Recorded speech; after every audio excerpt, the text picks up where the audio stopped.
Hello, and welcome to the Hygiene Elevated Podcast, Conversations and Innovations. Today, we have a boomerang with us. India Chance is back for our second episode together. India, thank you so much for joining us again. Yes, of course. I'm so happy to be back. I love being on this podcast. So I'm going to try to do whatever I can to keep, what did you call me? A boomerang? Yeah.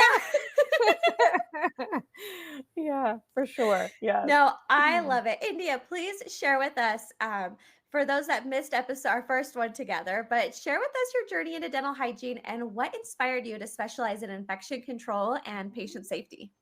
Well, I years and years ago was an advertising major. I didn't like it. And my mom had a friend that was a dentist, and she got me on the phone with him, and he said, "Hey, you should go, to dental hygiene school." And I was like, I don't know. And he's like, "Well, go try out being a dental assistant, and if you like it, go to school." And that's what I did, and I absolutely loved it.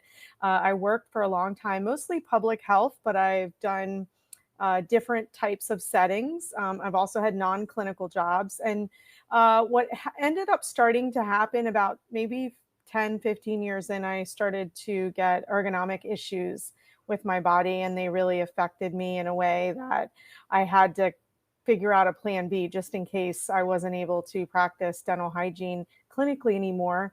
And I had a friend who said, "Hey, you've got a lot of business acumen. Why don't you go help try, building dental hygiene practices? You know how to do that." And I said, "Okay, I'll do it." And while I was there, the dentist, the practice owner was like, "Hey, we need you to have the OSHA trainer come in. We're supposed to have OSHA training every year." And I'm like, "What? I've never heard of this before." Every place I worked in, they never gave me any OSHA training. Although I loved infection control and I would take it every 2 years to renew my license, I'm like, wait, what's this all about? So I ended up calling the local trainer, who was a retired dentist. And she said, "Listen, I'm going to be leaving dentistry altogether. What's your end game?" And I'm like, well, I don't know. Let me find out about all this. And long story short, I jumped in both feet first, and I became a certified compliance consultant. I started a company, Learn to Prevent, and we've been doing really well. We're based in the DC, Maryland, Virginia area mostly, but we have clients all over the country, and it's just been an amazing ride. It definitely has been great, and it fits my personality because I'm very OCD when it comes to infection control. So yeah, exactly. I love it. I just feel like your story is so inspiring. So thank you for sharing that with me again, because, Yes, there's this whole other world outside the operatory, and it's so yes. wonderful to hear everyone's journey is so different from one another. It is. It really is. And I think that's the biggest takeaway for me, is that you just never know where your journey can take you. And I just thought I was going to, I was becoming a dental hygienist. That's what I was going to do for the rest of my life clinically.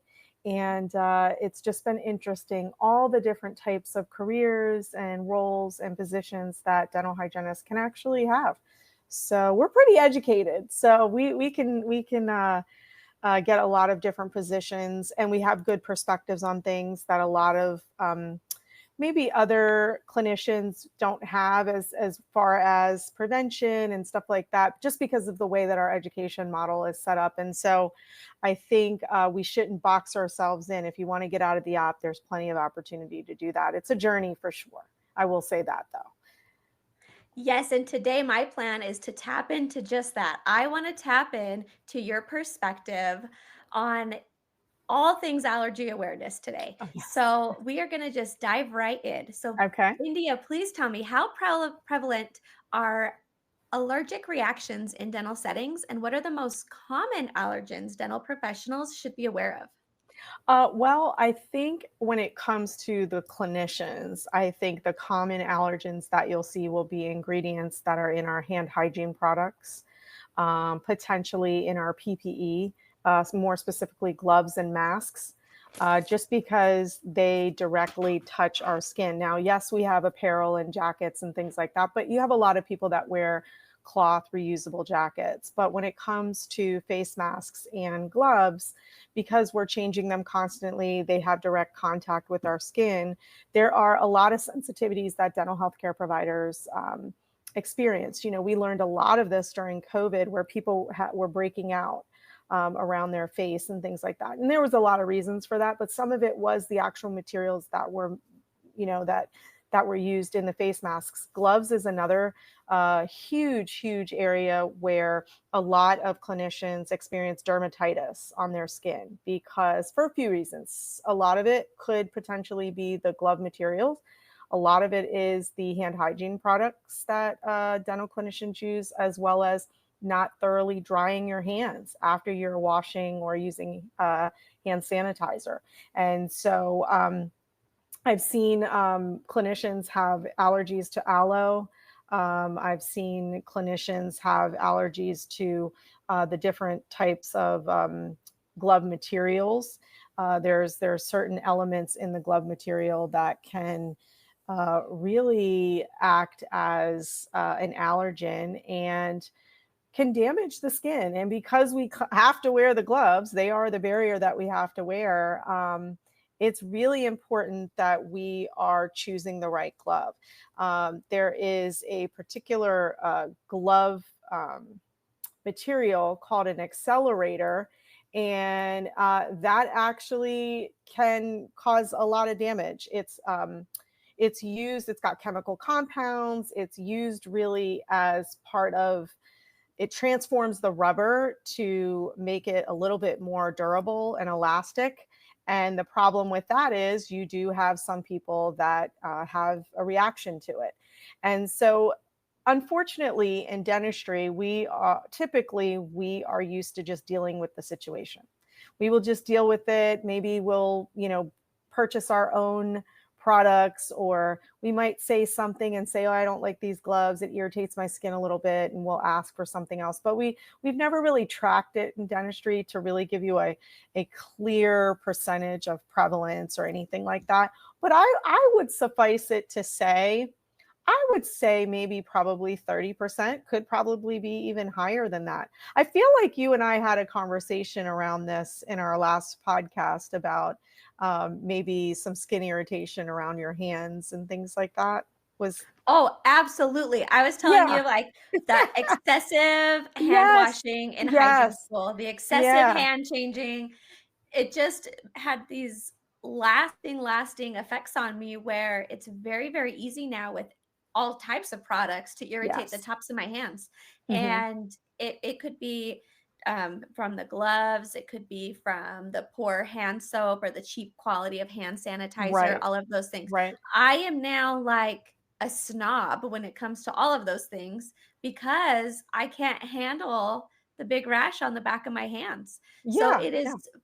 fascinating to hear that Ansel has the answers to these problems now. It's Yeah, yeah, beautiful. absolutely. I think it's important that we understand as clinicians that we do have to look at the quality of the PPE that we're using, because that is one of the items that actually can exacerbate a condition you already have or potentially cause an issue. And we're not going to work to get harmed, right? We're not going to work to have something happen to our body, because for you now, what I'm hearing is that it affects your life outside of the the operatory. And so it is important that we do look at that. We have to look at uh, companies that are providing, let's say, gloves. They have they're non-allergenic, right? They have high quality materials in them. They actually have features in them that are going to encourage your skin to stay moisturized, encourage, the proper fit to avoid ergonomic issues and things like that. So all of it plays a role. It's all connected in some way, shape, or form. So, what do you think is the foundational element of a robust infection control program in a dental practice? Well, I think the very first thing you have to look at is leadership. What does the leadership look like? Are they pro, infection control, pro safety culture? That's really a big thing, because it's all about really creating a safety culture in the practice. And so once you look at the leadership, if you have leadership that is, uh, has in place, uh, the proper PPE, the proper protocols, equipment is functioning properly, all of that, it does allow for you to have a very robust program. What that looks like is you have functioning equipment, right? You have safe water that's coming out of the water lines. You have strong suction to mitigate aerosols. You have proper PPE, high quality PPE. You have all of the record keeping in place, all of the different protocols that we need to document. That's another aspect. That's one of the things that we have to do, making sure that your sterilization equipment is functioning properly, making sure that you have the right intermediate level disinfectant. All of those things, all of those pieces create a whole puzzle that we need to put together in order to make sure that we have the right picture, right? And so it is about creating a safety culture. It's about enrolling the whole entire team, not just the clinical team, but the administrative team, to ensure that everybody is protected during the visit, whether it's the patient, whether it's the clinician, whether it's the admin team member. It's all about every single stakeholder being able to experience the safest dental visit possible. That's really what a strong infection control program will do. And you really do want to start with the leadership. You are supposed to have an infection control coordinator in place. That is the person that manages this program. If you can start there, then that person can kind of, investigate and assess all the other areas per the CDC guidelines for dental settings. All right, time out right there, because you hit on something so beautiful, and where you were describing these leadership attributes and all of these great categories that need attention, right? Functioning equipment, clean water, everything you just said was so beautifully said, by the way. But I just want to shout out to any hygienist listening to our podcast today. And if you are like, wow, we don't have someone doing that, Right. or, oh, that would be really nice. Yeah.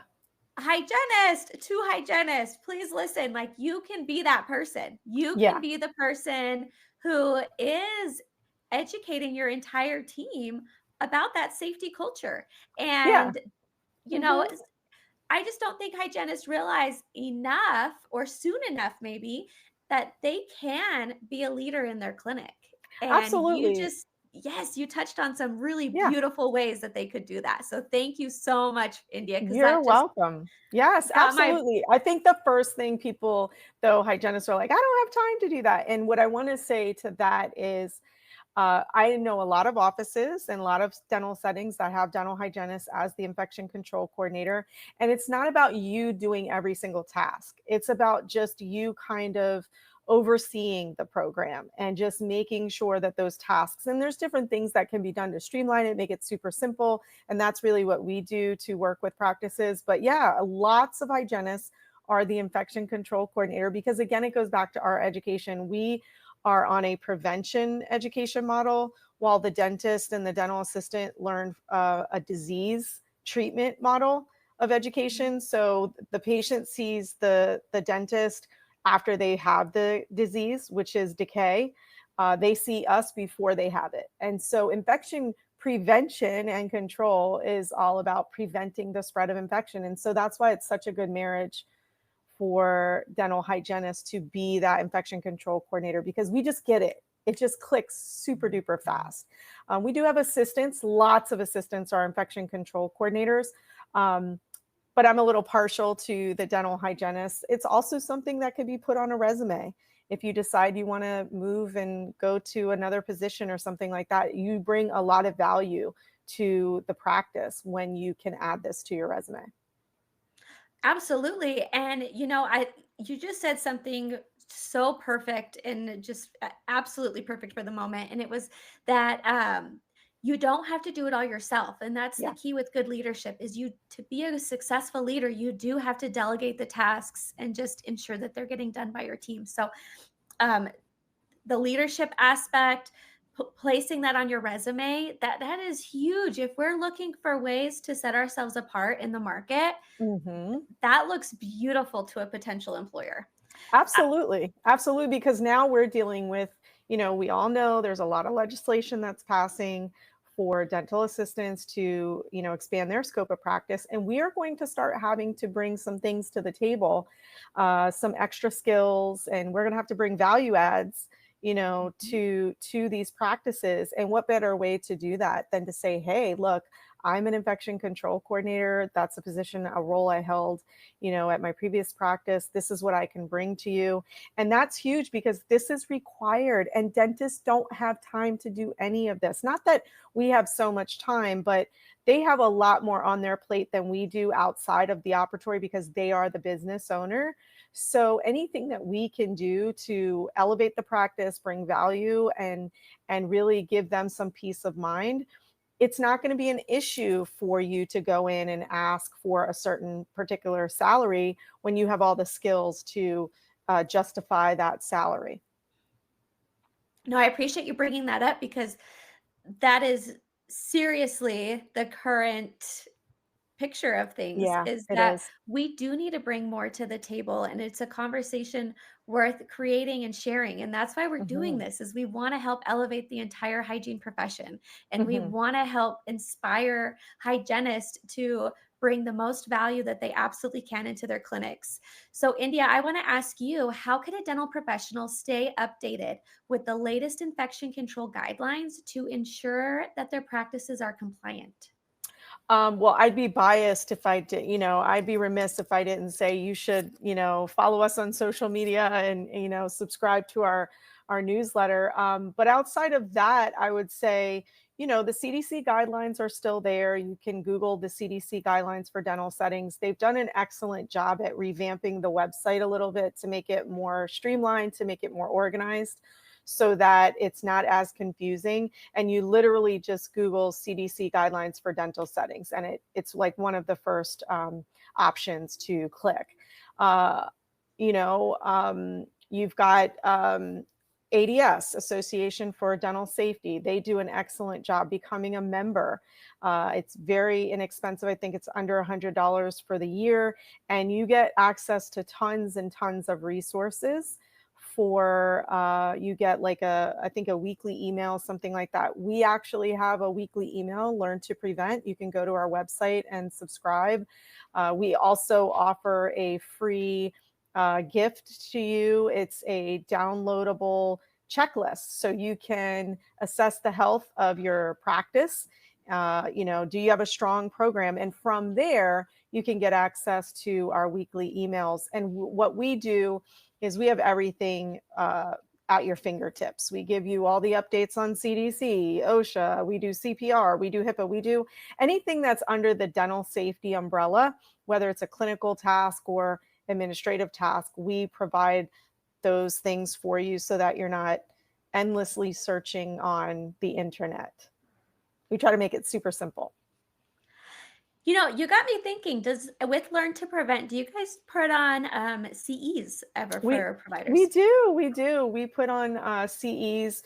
I do webinars. We're going to be hosting a big CE this fall, probably more towards the end of the year. We're going to do a big CE online, a webinar, just to kind of give updates and things like that. So haven't really decided if it's specifically going to be infection control or just the updates, because that's one thing that I get a lot of communication from the dental community. What's the latest? What's going on? Have they changed anything? What's happening? What's the CDC saying? So yeah, we're probably going to do that later in the year, but I'll keep everybody posted on that. Beautiful. Okay, let's transition. Let's talk about the role of PPE. So, Yes. PPE is vital in preventing both allergies and infections. What are the key components of PPE that dental professionals should consistently use? So the key components, the key items of PPE, absolutely your protective eyewear. You want your face masks, you want your gloves, and your apparel. Those are the 4 pieces of PPE that the CDC requires, as well as OSHA. OSHA is a federal agency, and they're a legal entity, and so they require those 4. A couple of the things that you want to keep in mind, though, that you want to consider. CDC says there's 3 things that you should consider when you're looking at PPE. Number 1, the appropriateness. That just basically means, are you choosing the right pieces of PPE for the procedure you are about to provide. That's number one. Number two is the durability. Again, I go back to that high quality PPE. It is so important that we are using higher quality PPE because that is what is preventing us from, pretty much contracting most of the infections that walk through the door, whether your patient tells you they have them or not. We're supposed to treat everybody like they have every disease known to man. And so having low cost, inexpensive PPE can really get you in trouble. It can end up costing a lot because you're just using more of it because it's not as durable. You want something that's going to protect you properly, that's going to fit you properly. And that brings me to the third consideration that the CDC has for PPE, and that's size and fit. And you really need to make sure that you have ergonomically correct gloves and as well as, your loops or anything like that to help with your ergonomic health, because PPE can actually contribute to ergonomic issues and things like that. And that's for a whole nother podcast. I think that was our first podcast we talked about. But those are the 4 pieces of PPE that you want to make sure that you have at all times for every single dental procedure. That is what the regulations state. Okay, so I like where this is going, and I want to just take a little deeper dive into this. So I would like you to name drop like the best of the best for like your tops. You're like, oh, if you get your hands on this, this is money right here. This is the one you want. Tops. So Okay. yes, tops. Let's see, what's the best, your favorite PPEs stuff to Okay. get? Favorite PPE companies that hands down I will always recommend, because I think number one, they have very high quality PPE. The company has integrity. They make durable products, and they listen to the community. So whatever feedback they receive, they go to the drawing board and they try to make it. Like Ansel, for instance, their glove line, excellent glove line. They have various different types of gloves you can choose based on your needs. The features that they have in the gloves are really great. They have textured fingertips. They have it's a certified ergonomic technology that they use. Like, they've really been very intentional with how they've designed their gloves. They also have half sizes. That's a huge issue in dentistry, where a glove could be too small or too big and you're right in the middle. And so Ansel really answers that issue. They've brought a resolution to the marketplace.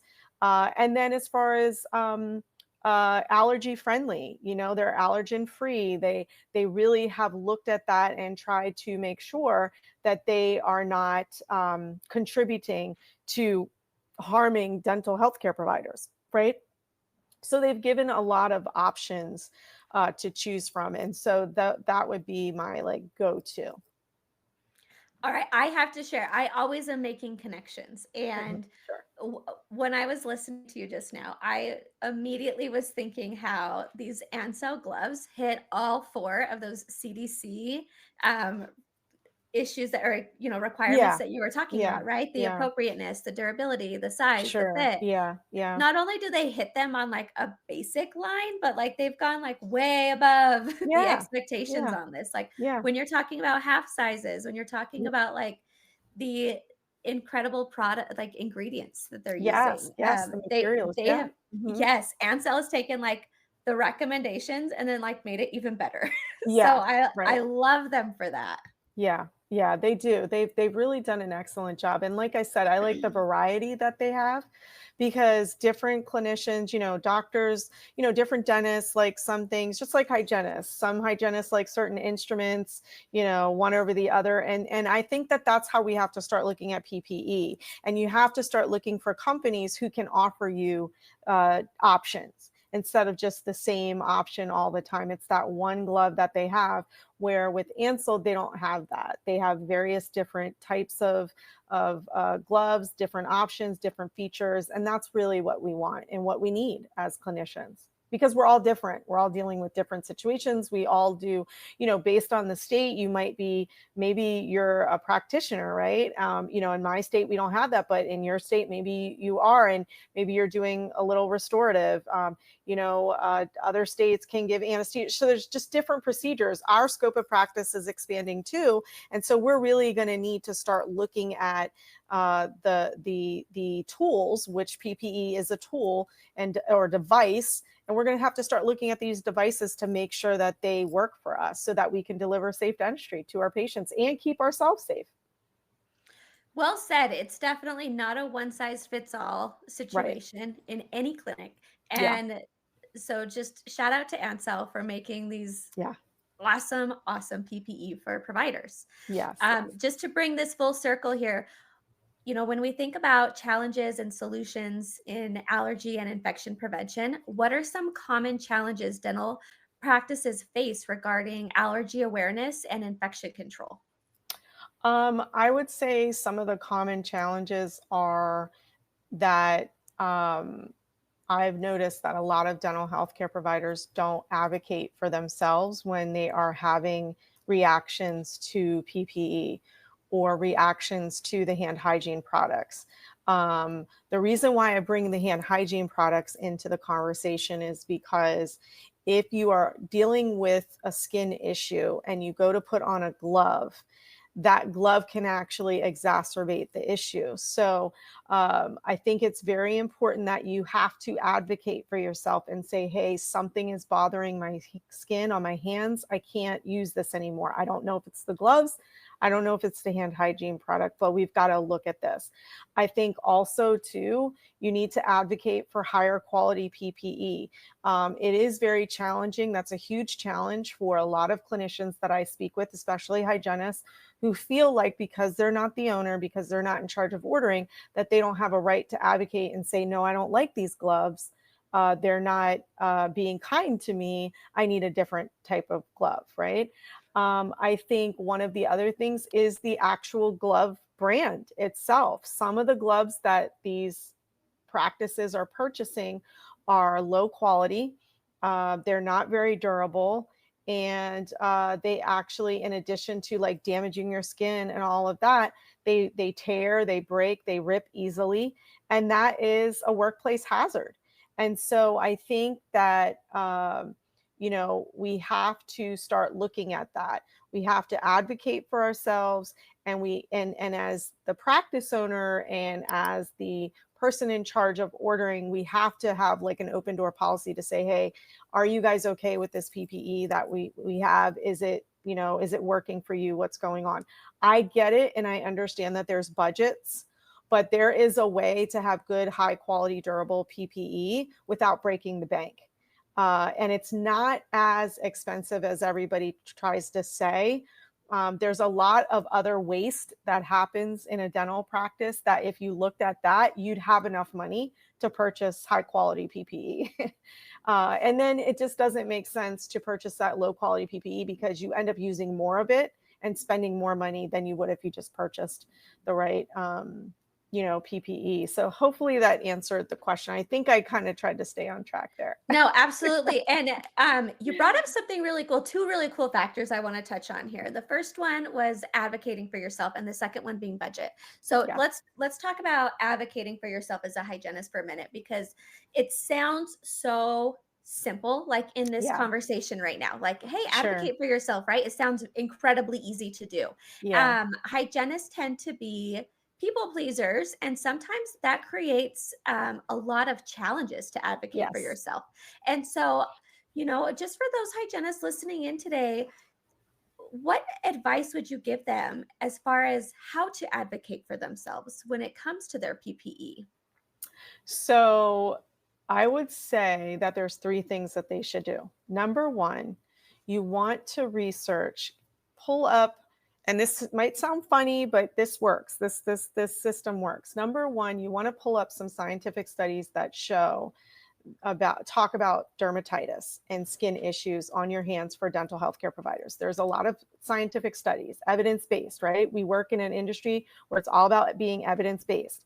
So pull up one or two, right? You read through them, skim through them, whatever, but you've got your evidence-based information right there, right?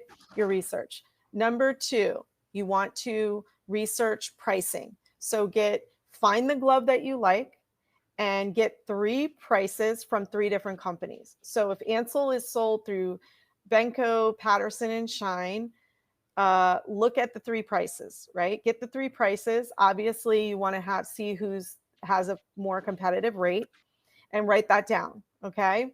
And number 3, you want to schedule an appointment with your doctor. And I know this might sound like too much, and it doesn't have to be a long appointment. It could be a 10-minute conversation. It could be a 15-minute conversation right after work. But you want to schedule a time outside of patient care because there's a lot going on during the day with your patients. Talking to the dentist like in passing is not a good idea, because the first thing that they're going to do, they're thinking about 1,000 other things. And the first thing they're going to do is, oh my God, now you want something else. And we don't have the money for that. And then the answer is immediately no. So schedule a time, maybe 10 minutes, 15 minutes, doesn't have to be long, outside of patient care, whether it's 15 minutes of your lunchtime or 15 minutes at the end of the day when you both are not focused on patient care. Okay. And then just present it. Just say, listen, I've been having issues. Thank you so much for meeting with me. I've been having a lot of issues with the gloves, the current brand of gloves. They're damaging my skin. I thought it was the hand hygiene products, or maybe it is both, but we need to look at another brand. So what I did was I got some information for you to review and look over. I've already pulled up, we're all about evidence-based, and this is a real thing. Here's the studies on it. This is a real thing. I'm not making this up, but this is a real thing that we deal with in dentistry. And hand them a copy of the studies. And then you want to say, and I've went an extra mile and just collected all of the pricing from the places that we order from 3 different companies. And I think that we should purchase, this glove. This is the glove that would work for me. I think we should purchase it from this place. And you always want to pick the cheapest price. Okay. Always pick the cheapest one, and say, so I'm going to leave this here with you. And I just want to remind you that per OSHA, it's my right as an employee to have something that's not going to harm me. And unfortunately, these current gloves, they're damaging my skin, and I can't work. I can't properly work and take care of my patients the way that I'm supposed to in a safe way. I'm going to leave this with you, and I'm going to come back in a couple of days and we can chat. And that's it. And then most of the time, the docs are going to appreciate that. And they're going to be like, yeah, okay, yeah, but order whatever you need. Doesn't matter to me. I didn't even know, but thank you for bringing it to me. But then you're going to have some docs that are like, okay, and then they're going to do their little research, and they're going to do their stuff, and they're going to do their thing, and they're going to look at it because they got to look at budget. They got to look at some stuff because they're the owners, right? And then you go back to them. The reason why you want to add that little statement at the end, per OSHA, is because by law, you are allowed and you have a right to have PPE that doesn't harm you. So you just want to throw that in there just a little bit to say, hey, oh, and by the way, per OSHA, I am supposed to be able to have PPE that doesn't harm me. So I just want to put that out there. I appreciate your time. Thank you for taking the consideration. I like working here, whatever other things you want to say to end the conversation. And that's it. And it shouldn't take you longer than 10 minutes, and then be on your way and, go home, do what you have to do for that night, for the family or friends, hang out, whatever you got to do. But it doesn't need to be a big, huge, long, drawn out thing. So those are the three steps in this advocation conversation that we're talking about. And you can use that. You can plug in anything, really. And it works. It works because it's a way to address it. It's a way to speak up for yourself, but address the problem. So now the owner can't say that they weren't aware, because you had an official kind of conversation. Thank you for breaking that down. I'm sure there's a lot of people that are going to find so much value in that piece of advice. So thank you. Good. Let's slide over to the budget aspect. So let's say the doctor's like, I'd really like to support this new glove change you're looking for. If it's like, we got to take something off to bring something on kind of a thing. I don't want you to give away all your secrets, but what is something that is like a big waste that in the clinic that could easily, we could make one other small change to ensure that our hygienists get the gloves they're looking for? There's a couple of things. You've got to look at barrier use. A lot of people are using barriers that are unnecessary. We do have to have barriers, but I walk into clinics and they have barriers everywhere. And as long as the rule is, as long as you can clean it properly, you don't need to have a barrier. Now, some of your manufacturing companies will say put a barrier so that the harsh disinfectant doesn't damage the plastics and stuff. But there are some things that you don't need to barrier that you can just wipe down. And that's something. Also with just your supplies, you've got people grabbing just stacks of 2x2s and you're only using one of them. Those little things add up. You've got maybe in the sterilization area, there's things that aren't being used that, you're just, it's getting purchased. As a dental hygienist, what you might want to do, if that's not an option, you might want to look at what are you making the product recommendations that you should be for your patients that are legitimate to increase your production. For instance, are you offering fluoride to the patients that actually need it? Or are you just only giving it to children? Have you thought about asking some of your adult patients, do they need, would they like a desensitizing agent because they have a couple areas that are sensitive?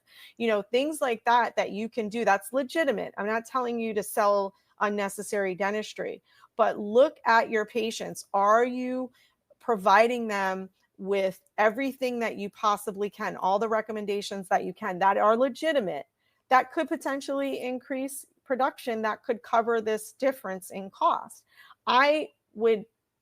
It would be fair. I'm safe to say, I feel like I'm safe to say, probably 50% of the hygienists out there are not doing that for whatever reason. I don't know why. I'm not here to speculate, but a lot of our patients do need a little bit more support legitimately.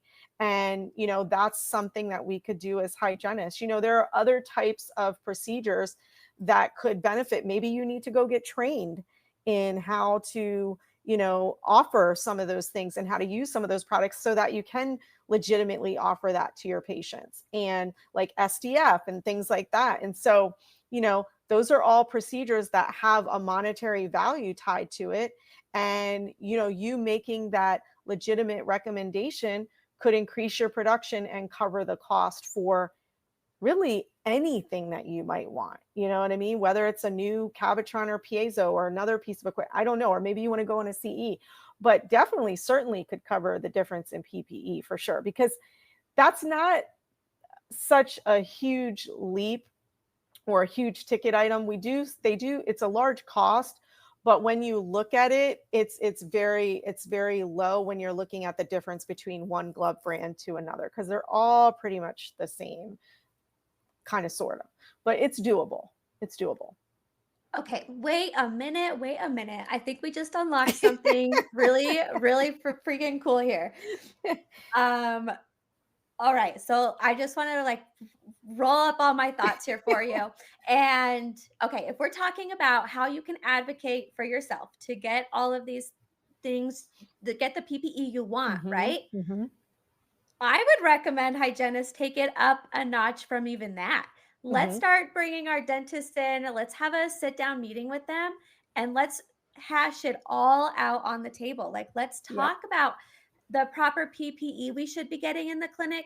But also, while we're advocating for ourselves, let's be advocating for our patients in that exact same conversation. So let's Yep. advocate for that PPE. Let's advocate for evaluating our practices, finding Yes. our missed opportunities. Just, Mm-hmm. we don't have to say where can we improve. Let's Right. focus on Right. that.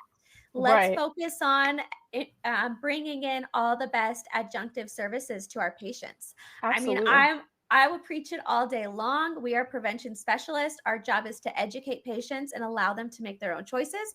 That And part. I just think let's start educating to the next power here. Let's start advocating for ourselves and our patients at the exact same time.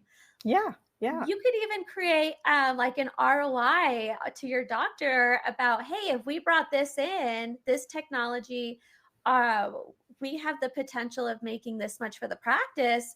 And not that it's all money driven, but production follows value. That is creating the utmost value for our patients? Absolutely. There is an ROI formula that dentistry, you can Google it, but there's an ROI formula to let you know, like how many procedures, how many, with the cost and everything. And it will tell you how much money you can make, but it will also tell you how many of these procedures you have to do to cover whatever the cost is that you're trying to cover. And it's used all the time. It's used when dentists are purchasing equipment. Dental hygienists use it to when they want to advocate and get the dentist to purchase, like a new ultrasonic scaler or something like that, maybe new instruments. You can use it for that, but you certainly could use it for anything in your office. And because we're hygienists, I just use fluoride as an example, but there's SDF, there's a lot of other types of procedures that we could do, right? Or products that we could do, or maybe even recommend that the dentist do, that is legitimate for our patients. And they're really missed opportunities. And I think, again, and this goes back to, we have got to understand that as a profession, if we want our profession to thrive and continue to progress, we are going to have to increase the value that we bring to the practice. I'm not saying that we are to become sales reps, because that's not our job. We are prevention specialists, like you said, but we need to educate ourselves a little bit more. We need to expand our skill set and get a little bit more understanding around the business aspect of dentistry, so that we can understand the mindset of our leadership, because that's leadership. They have to keep the doors open. I mean, we don't have a job if the lights don't stay on. If we don't make money, we don't have a job anymore, right? And so you have to understand there's a lot of moving parts, but it's important for us. And I just say, step out and try it just once. Just try it with the PPE, because the more that you do it, you'll get more comfortable. And then, it's not going to be a problem for you to advocate for yourself, to say, hey, look, these gloves are not working for me. This PPE is not working for me. I need a different type of PPE. And then you can prepare and go in and have the conversation. But yeah, there's just so many missed opportunities for us in dentistry that I just think we overlook. And we get in the habit of, oh, I don't have enough time. You do have time. It's just, we've got to look at everything. We got to take the time to look at it. But, and I know this because I'm a hygienist and I've been in dentistry 30 years. So I know we have time. And I started when there wasn't an hour per patient, right? But we do have to look at that. We really do. Your level of advocacy is contagious. Oh my gosh. I feel inspired just by this conversation. I know other hygienists are feeling inspired listening to you too. Through Learn to Prevent, you've been instrumental in educating dental professionals. Let's just end this on a high note here. Push all of the listeners in the right direction. What are some key training programs or resources that you offer to just give them the next step? Let's hear it.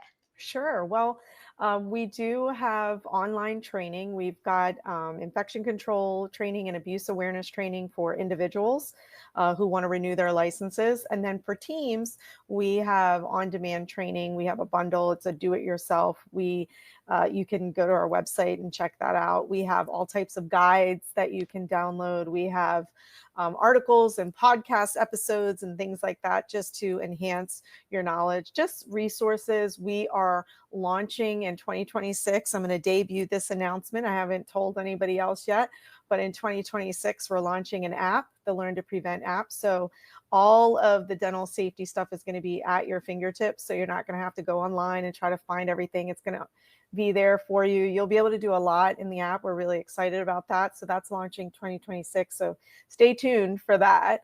But yeah, for now you can, and check us out on social media. We put a lot of really great information on Instagram and Facebook regarding videos and companies that we work with that we really, they're considered our industry partners, like Ansel. That's one of our industry partners. And so check us out on social media, get connected with us. Our community is great. They're always helping each other and trying to, advocate for each other and encourage each other to advocate for themselves. So yeah, so check us out. All of our handles, everything is Learn to Prevent, and our website is learntoprevent.com. Oh my gosh, I cannot wait to see your app in 2026. Yeah, we're excited. And yes, so everybody get your phones out, go follow them on social media. This is just incredible. I want to tell you, India, one of my favorite things I get to do is travel to hygiene schools and do a presentation to them before they graduate, and I cannot wait to start telling them about that. I'm like, I already want to promote this for you. We'll keep you posted. We'll keep everybody posted once it launches. But yeah, we're trying to make everything super simple. So when you go in, it's user friendly, it's super simple, and whatever you need as far as dental safety, courses, resources, it's right there. You can just get your app, go on your phone, and just click, and it's all right there for you. I love it. India, thank you so much for joining us on the podcast today. Thank you so much. I appreciate it. I'm so glad to be back. Thank you for having me.